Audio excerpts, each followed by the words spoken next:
가급적 자리는 예배 자리는 어디에? 앞자리. 그리고 가해 자리 마시고 가운데부터 채우시면 됩니다. 가급적 예배 자리는 어느 자리요? 가운데 자리. 가해 자리는 늦게 오신 분들도 양보하시기 바랍니다. 서로 인사합시다. 앞자리에 앉으십시다. 가해 자리는 양보하겠습니다. 인사합니다.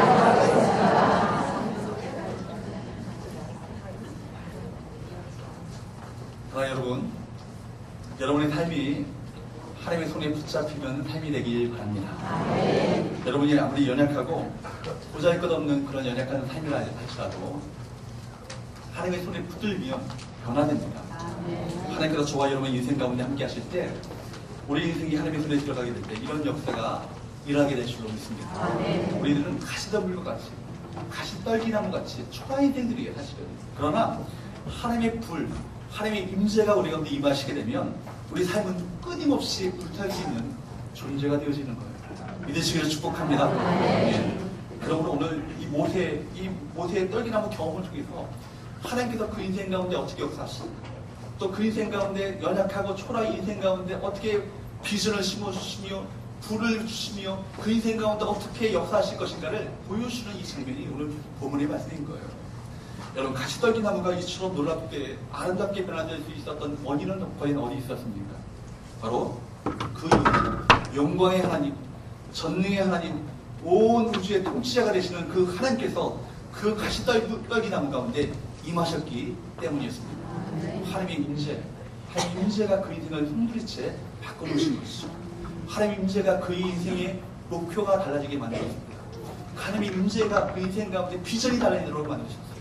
하나님의 임재가 그 삶 가운데 그 어떻게 하나님의 놀랍게 역사하신가를 연약한 초라 인생을 능력 있는 인생으로 바꿔 놓으셨던 것입니다. 오늘 이 말씀은요, 모세뿐만 아니라 오늘을 살아가는 저와 여러분들, 우리 성교에 속한 우리 모든 성도들에게 동일하게 주시는 하나님의 메시지입니다. 하나님의 이 생생한 만남을 통해 하나님의 임재를 통해서 잠깐 있다가 꺼지는 그런 연기를 피우는 인생이 아니라 꺼지지 않는 불길과 영원토록 찬란한 빛을 나타내며 아름답게 거룩하게 하나님의 빛을 드러내는 거룩한 삶으로 변화되어지는 놀라운 축복이 저와 여러분 가운데 있게 되기를 주님으로 축복합니다. 여러분, 모세는요, 그 인생 80평생 참 소망이 이루어지지 않는 그 지긋지긋한 그 경험을 통해서 모세는 자기 확신을 버리고 이제는 하나님밖에 의지할 수밖에 없는 그런 환경으로 다다르게 되었습니다. 그런 상황으로 모세를 몰아가셨던 그 하나님께서 호렙산에서 모세를 만나주시고 모세를 불러주시고 그리고 그에게 무엇이라 말씀하십니까? 내 발에서 신을 벗으라. 내 발에서 신을 벗으라 말씀하신 거예요. 여러분, 내 발에서 신을 벗으라 한번 따라해보세요. 내 발에서 신을 벗으라. 여러분, 내 발에서 신을 벗으라. 오늘도 저와 여러분에게 말씀하고 계십니다. 믿으십니까? 아멘. 여러분, 그렇게 말씀하시는 이 말씀을 통해서 우리가 하나님과의 이 만남을 통해서 요구되어지는 믿음이 과연 무엇인지, 우리가 믿어야 될 하나님과의 만남에서 우리가 가져야 될 이 믿음의 성격이 무엇인지를 세 가지 말씀을 통해 얻기를 원합니다. 15절 한번 따라해볼까요? 하나님을 온전히 섬기는 하나님의 종이 되라. 여러분, 하나님을 온전히 섬기는 하나님의 종이 되라는 거예요.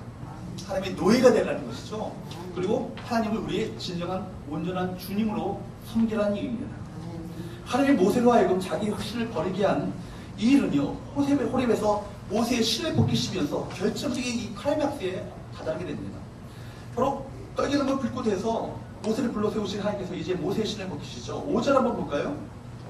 5절 말씀을 한번 읽어보도록 합니다. 시작.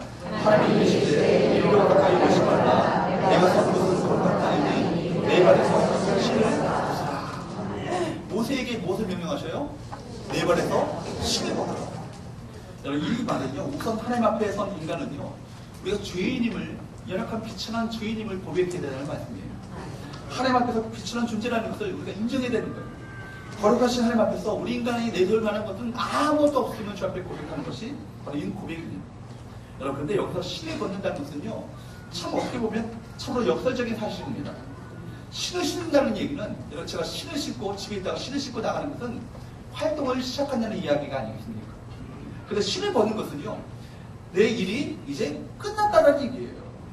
그런데 여러분, 출애굽하는 이 시점에서 이스라엘 백성들을 이집트 이 제국에서 이끌어내는 이 중차대한 이 사명 앞에서 내 신을 벗어라, 이 얘기, 내 인생은 끝났다, 과거를 단절하라, 이런 말씀인 거예요. 그리고 새롭게 시작하라, 이렇게 말씀하시는 것입니다.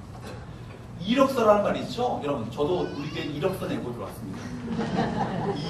이력이라는 건 뭐예요? 신으로 밟을 이예요. 그리고 력은요, 지려올 력입니다. 그러니까 신발로 우리가 걸어왔던 모든 삶의 경로가 바로 이력이라는 얘기예요.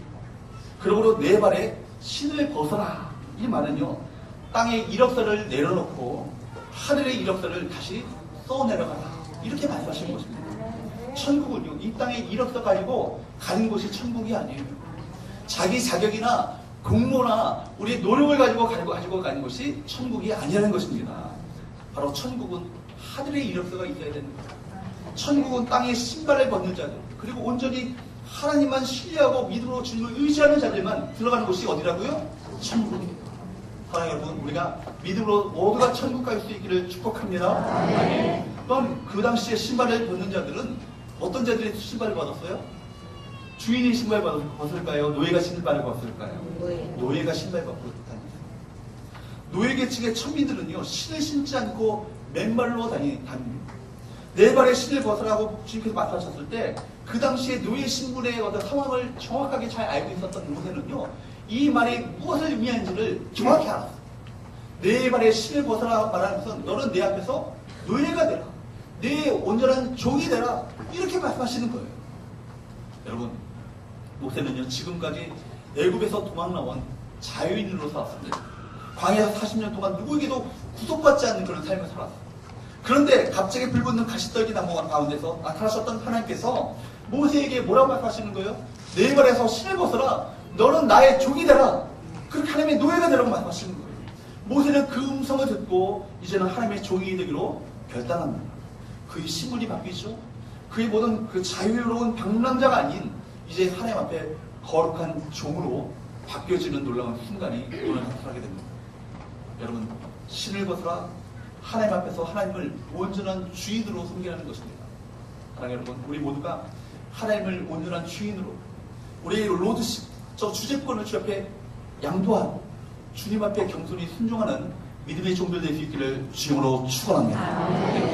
나는 지금 무엇의 종입니까? 쾌락의 종입니까? 돈의 종입니까? 권력의 종입니까? 아니면 세상의 소시민적인 안락만을 추구하는 그렇고 그런 인생의 세상의 종입니까? 아니면 자기 과거의 상처가 우리를 속박하고 올가매어서 우리가 믿음으로 전진해 나가야 되는데 믿음으로 전진해 나가는 것을 올가매고 있습니까? 아니면 교회를 하면서도 자기의 열심의 노예로 살아가고 있습니까? 사랑하는 성도 여러분, 하나님을 온전히 주인으로 섬기시고 하나님의 그 겸손한 종으로 살아갈 수 있기를 주님으로 축원합니다. 아직도 우리가 여러분이 하나님의 종이 아니라면 이 시간 조용히 눈을 감고 내가 지금 하나님의 종이 되기로 기도하십시오. 내가 하나님의 종이 되는 순간 세상에서 맛볼 수 없는 참된 자유함이 있습니다. 세상에서 어디에서도 경험할 수 없는 참된 기쁨이 우리 가운데 있게 돼요. 감격이 있게 됩니다. 여러분, 하나님의 임재로 살아가는 모든 사람들은 신을 벗고 살아가야 합니다. 과거의 모든 자존심의 신까지도 벗어 던져야 합니다. 자기 자신이 누릴 수 있는 것도 포기할 수 있어야 되는 거예요. 자신의 자랑거리도 내려놓을 수 있어야 합니다. 그리고 겸손한 자리로 내려가셔서 하나님 앞에 온전히 순종해 나가는 그 믿음의 결단이 우리 모두에게 있게 되기를 주님으로 축복합니다. 두 번째로 한번 따라해볼까요? 내 자원을 내려놓으라. 누구의 자원? 내 자원. 즉 우리의 자원을 내려놓아야 돼요. 하나님께서 고통당하는 이스라엘 백성들을 구원하시기 위해서 모세를 내가 부르겠다 말씀하셨어요. 그런데 이 하나님의 부르심 앞에 모세의 반응은 오늘 어떠합니까? 11절 한번 볼까요? 11절 한번 읽어봅니다. 11절 시작. 모세가 하나님께 아뢰되 내가 누구이기에 바로에게 가며 이스라엘 자손을 애굽에서 인도하여 내리인가. 하나님의 부르심 앞에 그가 첫 마디로 내뱉는 것은 뭐예요? 내가 누구이기에, 내가 누구이건데, 내가 무엇이길래, 도대체 내가 어떤 사람이길래 이런 일을 할 수 있겠습니까? 여러분, 내가 누구이기에라고 말하고 있는 이 모세의 고백은요, 지나친 겸손도 아니에요. 자기 비하도 아니에요. 사실은 경비도 아닙니다. 진정하고 어쩌면 솔직한 고백일 수 있어요. 자기 자원을 가지고는 내가 갖고 있는 이것 갖고는 아무것도 그런 일을 할 수 있는 자격이 안 된다는 얘기죠. 다른 사람들이 나를 볼 때 못마땅한 것을 고사하고 나 자신을 볼 때도 초라하게 그지없는 늙은 아무것도 가지지 않은 노인에 불과합니다. 80노인인데 제가 어떻게 이 일을 감당할 수 있겠습니까? 내가 누구이기에? 여러분 40년 전의 이 모세와 모세의 모습과 너무나도 다른 대조적인 모습을 오늘 본문 가운데 보게 됩니다. 그때는요 스스로 자신을 이스라엘의 구원자라고 자처했습니다. 자기가 그 재판관으로 자신을 생각하며 큰 소리 쳤어요. 민족을 구원하는 이 큰 일은 나같이 왕궁에서 자라며 좋은 학벌에서 환경을 가지고 내가 갖고 있는 이 권력을 가지고 권세를 가지고 이 일을 감당할 수 있어야 된다고 생각했던 그런 자였습니다. 그러나 이제는 초라한 한 목자에서 이제는 40년 동안 광야에서 달티라는 참 아무것도 할 수 없는 자신감이라고는 다 잃어버린 한 목자로서 자기 자신에 대한 무능력을 절감하고 통감했던 바로 그런 모습으로 지금 보여주고 있습니다. 모세는 하나님이 주시는 이 비전을 품기에는 자신이 너무나도 작고 초라하다고 말하고 있어요. 하나님께서 주시는 이 비전은 제가 너무나도 이 비전 너무 커서 제가 받을 수 없어요. 저는 무엇이길래 제가 누구이길래 이 비전을 내가 감당할 수 있겠습니까? 이런 얘기를 하는 겁니다. 그런데 여러분 이 사건을 이 본문을 우리가 믿음의 눈을 가지고 보게 되면 사실 모세는 하나님을 바라보지 않은 거예요. 여러분 그가 지금 말씀하시는 그분이 누구신지를 깨달았더라면 이런 고백을 하지 않습니다. 여러분 모세는요 어머니 요게벳을 통해서 하나님에 대해서 교리적이고 훌륭한 지식적인 그런 하나님의 지식을 듣고 자라갔습니다. 교리적으로 훌륭한 지식을 갖고 있었어요. 그래서 모세야말로 훌륭한 믿음을 타고났다고 생각할 수 있지 않겠습니까? 그러나 그것은 믿음이 아니었습니다. 여러분 우리가 믿음이 없으면서도 믿음이 그 사람 가운데 믿음이 없으면서도 믿음이 있다고 생각해요. 바리새인들과 똑같은 거예요. 그 가운데 믿음이 없어요. 그런데 자기는 훌륭한 믿음을 갖고 있다고 착각하고 살아가요.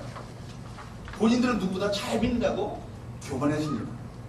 오늘날도 똑같은 상황이 벌어집니다. 왜요? 성경이 말하는 이 믿음이 무엇인지를 잘 모르기 때문에 실제로 믿음이 전혀 없으면서도 믿음이 우리 가운데 아무것도 없으면서도 모든 본인들은 잘 믿는다고 생각합니다. 왜요? 믿음을 잘못 이해하기 때문에. 많은 사람들이 그렇게 생각합니다. 하나님을 전능한 분으로 믿습니다. 하나님을 삼위일체 하나님으로 믿습니다. 그렇게 믿는 게 참 중요합니다. 중요한데 그런데 그걸 성경이 말하는 믿음이라고 말하고 있지 않다는 거예요. 그러니까 우리가 전능한 하나님을 믿으면서도 조그만 문제 앞에서 절망하고 낙심하고 염려와 근심과 두려움과 별별별을 떠는 거예요. 그럼 하나님을 전혀 신뢰하지 않죠. 하나님을 신뢰하지 않으니까 우리 마음 가운데 두려움 가운데 염려 가운데 살아가는 겁니다. 믿음의 싸움을 전혀 하지 않아요. 말로는 다 우리가 믿음을 하나님에 둔다고 말합니다. 그러나 조그만 문제 앞에서는 하나님을 전혀 신뢰하지 않는 초라한 믿음을 갖고 있습니다. 말로는 하나님의 능력에 우리가 둔다고 말하지만 우리는 신뢰의 기초를 우리 신뢰의 믿음의 기초를 사람의 자원에 두고 있습니다. 그리고 그 자원이 있으면 그것이 친구의 백이든지 남편의 세상 지위든지 자신의 예금 통장의 그 돈이든지 세상적으로 성공한 자녀든지 그것이 무엇이든 간에 세상의 지위든지 그것이 있으면 힘이 생기지만 그런데 이것이 없으면 우리 가운데 믿음은 온데간데 없이 사라지고 마는 겁니다. 그리고 그것 때문에 절망합니다. 그것 때문에 염려합니다. 근심 가운데 쌓입니다. 하나님을 바라보는 믿음이라고는 그 가운데 전혀 없는 거예요. 왜냐하면 우리는 믿음을 잘못 이해하고 있기 때문에. 그러면서도 우리는 믿는다고 말합니다. 하나님에 대한 교리를 그냥 인정하니까. 그런데 그것은 믿음이 아닙니다. 믿음은 인격체이신 그 하나님을 신뢰하는 것입니다. 아멘. 믿음이 있으려면 하나님을 알아야 신뢰할 수 있습니다. 아멘. 인격체이신 하나님을 아는 만큼 그 하나님을 정말 실제로 그 마음 가운데 체험하고 그 마음 가운데 확실히 신뢰하는 만큼 하나님을 믿을 수 있는 거예요. 아멘. 하나님을 알지 못하면요 절대로 하나님을 신뢰할 수 없습니다. 우리 신앙은요 그렇기 때문에 우리 하나님과의 그 친밀한 교제 가운데 하나님께서 그 앞서가신 것을 보아야 그 다음에 믿음이 있습니다. 하나님께서 앞서가신 것을 우리가 친밀한 관계 가운데 있을 때 하나님께서 앞서가신 것을 영적 눈을 떠서 바라보게 되는 거예요. 그래서 합성하실 때 그때 하나님은 하나님 당신 자신과 하나님의 목적과 하나님의 길을, 하나님의 방법을 우리 가운데 나타내 보여주십니다. 그렇게 앞서가시면서 하나님이 우리 하나님 자신을 우리에게 나타내실 때 우리가 그분을 따라가기 위해서 필요한 것이 뭐냐면 그때 뭐예요? 믿음이에요. 근데 우리는 하나님의 말씀하신 그대로의 하나님이며 약속하신 그대로의 하나님이며 성경 속의 하나님은 바로 나의 하나님이 되시며 말씀하신 그대로 역사하시고 이루실 것을 신뢰하는 거예요. 여러분, 하나님을 우리의 삶의 현장 속에서 하나님을 믿고 하나님을 신뢰하고 하나님을 의지하는 것, 사람의 자원, 사람의 지혜, 사람의 말, 사람의 능력을 의지하는 것이 아니라 하나님의 능력을 신뢰하며 하나님의 자원으로, 하나님의 방법으로 하나님의 약속만을 믿고 살아가는 것, 이것이 믿음의 사람들의 삶의 방식이라는 것입니다. 왜 오늘날 많은 사람들이요 믿음에 의한 삶을 살지 않고 사람의 자원에 급급하고 의지하는 삶을 살아갑니까? 거기에는요 위험 부담이 없어요. 모든 것이 다 예측 가능합니다. 쉽습니다. 그러나 여러분, 그러나 믿음은 전혀 그렇지 않아요. 예를 들어보겠습니다. 모세에게 이스라엘 백성들 너희가 구원하라, 네가 구하라가 말씀하시면서 누굴 붙여주시냐면 천사들을 붙여주셔요. 천사 한두 명 붙여주시는 게 아니고 1000명 정도 붙여줍니다. 1000명.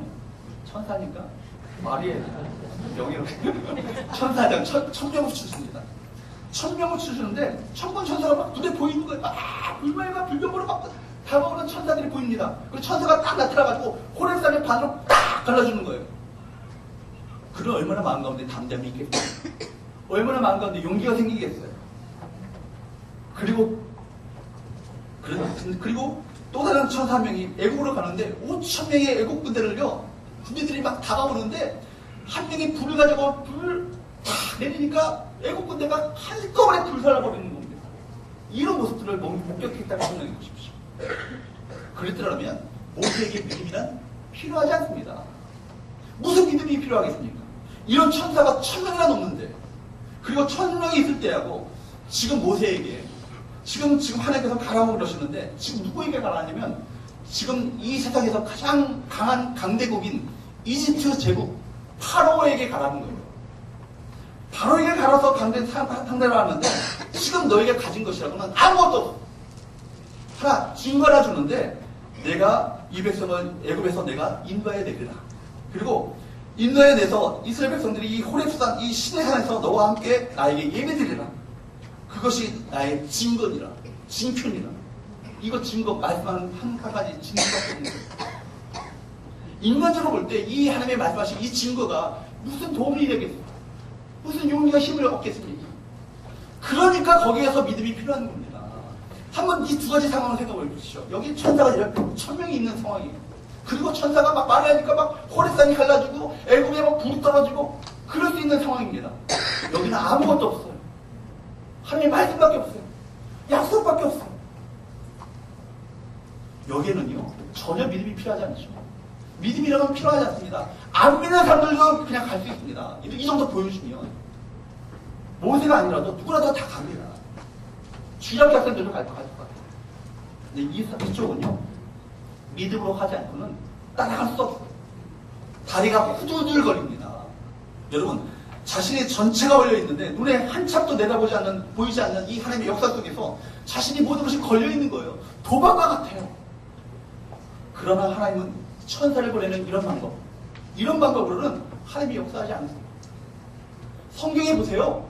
성경의 믿음의 인물들 한번 보십시오. 모세, 여호수아, 기드온, 성경에 많은 믿음 있는 사람들, 엘리야, 그들이 하나님의 역사를 경험했던 그 방법은요 이쪽 방법이 아니다. 하나님의 약속만을 신뢰하고 믿음으로 그 발걸음을 행했을 때 하나님과 친히 역사하셨고 동행하셨고 놀라운 크신 영광을 나타내고 있으셨습니다. 여러분, 이쪽 천사 1000명을 믿는 것은요 하나님을 믿는 게 아니에요. 천사의 능력을 믿는 것이죠. 천사를 믿는 겁니다. 얼마나 믿음이 아니에요. 천사의 능력을 믿는 것이죠. 그러니까 하나님은 그렇게 하시지 않는다는 거예요. 우리는 이렇게 우리의 자원을 의지하고 우리의 자원이 있으면 마음이 편합니다. 예측 가능하니까, 쉬우니까. 그런데 실제로 하나님을 믿는 게 아니라 뭘 믿는 거예요? 우리의 자원을 믿는 거예요. 우리가 갖고 있는 이 자원, 인간적인 배경을 믿는 거예요. 백그라운드를 믿는 거예요. 내 환경을 믿는 겁니다. 거기에는 더 이상 믿음이 필요하지 않습니다. 모세는요, 자기 스스로는 이스라엘 자손들을 바로의 군대로부터 구출해서 홍해를 가르고 마른 땅으로 인도하여서 바위에 물을 쳐가지고 물을 마시게 하고 떡과 고기를 공급해 줄 수 있는 능력이 그에게 있습니까? 없습니다. 아무것도 없어요. 모세는 그에게 사명을 주신 하나님이 자신이 친히 하시겠다고 하셨던 그 말씀한 일들을 그대로 믿고 따르는 것밖에 하는 일이 아무것도 없었어요. 근데 그대로 순종했을 때 하나님의 역사를 체험했어요. 그대로 믿고 따랐을 때 하나님의 역사가 그 삶 가운데 펼쳐지는 것을 경험하게 되었다는 거예요. 헨리 블랙하비 목사님은 하나님을 경험하는 삶, 이 책이 너무 좋은 책이에요. 한번 다 읽어보시면 좋겠어요. 그 책에서 이런 얘기를 하는 거예요. 한번 따라해볼까요? 믿음이란 한 50% 정도만 따라하시는 것 같아요. 믿음이란 우리에게 사명을 주신 바로 그 하나님이 또한 그 사명을 성취하도록 공급하시는 하나님을 믿는 것이다. 여러분, 우리에게 그 사명을 주신 그 하나님께서 그 사명을 성취하도록 모든 것을 공급하시는 그 하나님을 동일하게 믿는 것, 이것이 뭐라고요? 믿음이다. 여러분에게 하나님께서 말씀하셨다면 말씀을 이루도록 모든 것을 공급해 주신다는 거예요. 나를 믿고 따라가기만 하면 이 모든 것을 내가 친히 인도하겠다. 내가 친히 동행하겠다. 친히 함께하겠다. 친히 역사하겠다. 크신 놀라운 영광을 나타내 보이겠다. 그렇게 말씀하시는 거예요. 이것을 믿는 것, 이것이 믿음이라는 것입니다. 여러분, 우리가 믿는 하나님은 전능하신 하나님이세요. 무에서 유를 창조하신 하나님이세요. 여러분, 우리 모든 바닷 가운데 있다 할지라도 높은 곳으로 올리실 수 있는 넉넉한 능력을 갖고 계시는 분이십니다. 그 하나님을 믿으십니까? 믿으십니까? 여러분, 그러므로 내 발에서 내 신을 벗어라, 이렇게 말씀하시는 것은 옛사람을 벗어나는 거예요. 내 생각, 내 자원, 내 지혜, 내 활동, 내 인생을 다 벗고 이제는 하나님만을 의지하는 하늘 인생으로 살아가라는 거예요. 하나님의 목적을 위해서, 하나님의 자원을 위해서, 하나님의 방법을 따라 삶을 살아가게 될 때 하나님을 따라가고 하나님을 순종하는 그 믿음을, 그 삶을 내가 책임져 주겠다 말씀하시는 하나님의 음성이 저와 여러분에게 있습니다. 여러분, 그러므로 우리가 해야 할 일 별거 없어요. 그냥 그저 내 신을 벗고 주님의 종만 되면 되는 거예요. 세상의 자랑도 내려놓고 실패도 내려놓고 이력서도 내려놓고 나의 하나 남은 알량한 이 자존심마저 내려놓고 하나님 앞에 하나님의 자녀로 서십시오. 하나님의 온전한 겸손한 종으로 서십시오. 하나님은 모세를 부르시면서 과거와의 이 관계를 단절하라고 말씀하셨어요. 내 발에서 신을 벗어라. 지난날의 성공을 가지고 무슨 큰일이라도 하는 것처럼 교만하지 말라는 것이죠. 혹시 실패했다 할지라도 오늘까지 좌절하여서 자포자기 하지 말라는 것이죠. 이사야서 43장 18절 19절에 너희는 이전 일을 기억하지 말며 옛날 일을 생각하지 말라. 보라, 내가 새 일을 행하리니 이제 나타낼 것이라. 하나님의 부름 앞에 선 모세는요, 몇 번이고 자신의 부족함을 드러내고 거절해보지만 하나님은 모세를 포기하지 않으셨어요. 제가 누구이기에, 제가 누구에간데 저는 빈손이고 말도 못합니다. 저는 능력도 없어요. 그러나 하나님 말씀하십니다. 내가 세상의 주인이다. 내 입을 지은 자가 누구냐? 내 형 아론을 내가 붙여줄 것이다. 모세가 성경 속의 인물들이 당한 똑같은 갈등에 바로 오늘날 우리도 똑같은 이 갈등 속에 살아갑니다. 혹시 지금 이 하나님을 의지하는 믿음이 된다는 그 때라고 여기지는 분들이 계십니까? 우리의 자원과 우리의 한계를 주목하지 마십시오. 보이는 것에 주목하지 마시고 눈을 들어서 한계를 넘어서 가시는 하나님의 크신 역사를 믿음의 눈을 떠서 바라볼 수 있기를 주님으로 축원합니다. 여러분, 우리가 하나님에 대해서 이론적이 아니라 실질적으로 어떻게 믿는가를 믿음으로 순종함을 통해 나타내 볼 수 있기를 바랍니다. 세상 사람들이, 서원계 사람들은 정말 하나님을 믿는 사람들 같아. 저 사람들은 정말 하나님을 신뢰하는 사람들 같아. 저 사람들은 정말 믿음으로 순종하고 믿음으로 행하는 걸 보니까 저들이 믿는 하나님을 우리도 한번 믿어보자. 그런 마음으로 시작해 나오는 역사가 있게 되기를 축복합니다. 여러분, 그렇습니다. 하나님은 우리가 믿음으로 순종하는 자들을요, 빈손으로 보내지 않으세요. 결코 그들을 내버려두지 않으세요. 그들과 함께 동행하셨어. 친히 하나님의 크신 역사를 그들을 통하여 나타내 보여주십니다. 아멘. 우리 모두가 하나님의 크신 역사에 동참하는, 아니 하나님의 크신 역사에 쓰임받는 거룩한 도구가 될 수 있기를 주님으로 축원합니다. 세 번째 마지막으로 한번 따라해봅시다. 내가 반드시 너와 함께 있으리라. 내 신을 벗어나는 이 말씀은요, 주님께서 우리가 함께 있겠다라는 약속인 거예요. 내가 너 인생 가운데 친히 주님이 되어주겠다는 거예요. 내가 너를 친히 책임져 주겠다는 겁니다. 내 발에서 신을 벗어나는 이 얘기는 내가 내 앞에서 종이 되어주고 겸손한 노예가 되어줄 때 내가 너의 주인이 되어주겠다. 전능하신 하나님이 우리 주인이 되어주시겠다는 그 약속을 주시는 거예요. 우리를 책임져 주시고 우리가 함께 있겠다.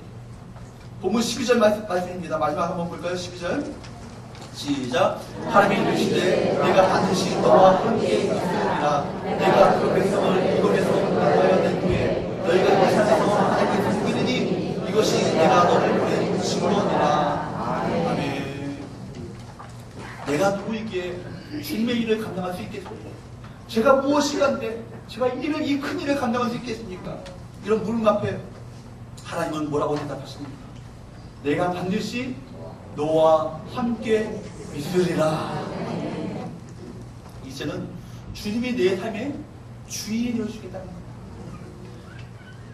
내가 누구인지 묻는 질문 앞에서 하나님은 대답하십니다. 네가 누군지 아느냐? 하나님이 함께하는 존재다. 너는 천지를 창조하신 하나님이 함께하는 존재다. 역사의 주인이 함께하는 존재다. 바로 역사의 모든 통치자가 되시는 전능한 진정한 왕 중의 왕이신 하나님이 너와 함께하는 바로 그런 존재야. 그러니까 네가 무엇이냐고 묻지 마라. 바로 너는 바로 그런 존재야. 주님께서 나와 함께 하시는 그 순간, 전능하신 그 주님, 능력의 주님이 나와 함께 하시고 내 삶을 붙드시는 그 순간 우리 벌떡 일어서게 될 것입니다. 가시덤불과 같이 내 인생이 초라하게 정말 외말라버린 그 인생 가운데 주님께서 불을 붙여주심으로 말미암아 꺼지지 않는 불이 우리 가운데 피게 될 것입니다. 여러분, 이 불이 우리 가운데 붙었습니까? 이 불이 우리 가운데 임하기를 축복합니다. 여러분, 하나님을 만나게 되는 때는 언제입니까? 하나님께서 여러분에게 찾아오셔서 여러분의 영적으로 부르실 때가 과연 언제입니까?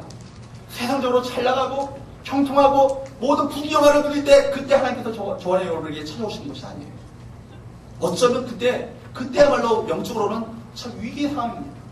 모든 것이 부유하고 풍요로우면 하나님을 더 잘 섬길 것처럼 보이지만 사실 그렇지 않아요. 우리 인간은 오래 약해.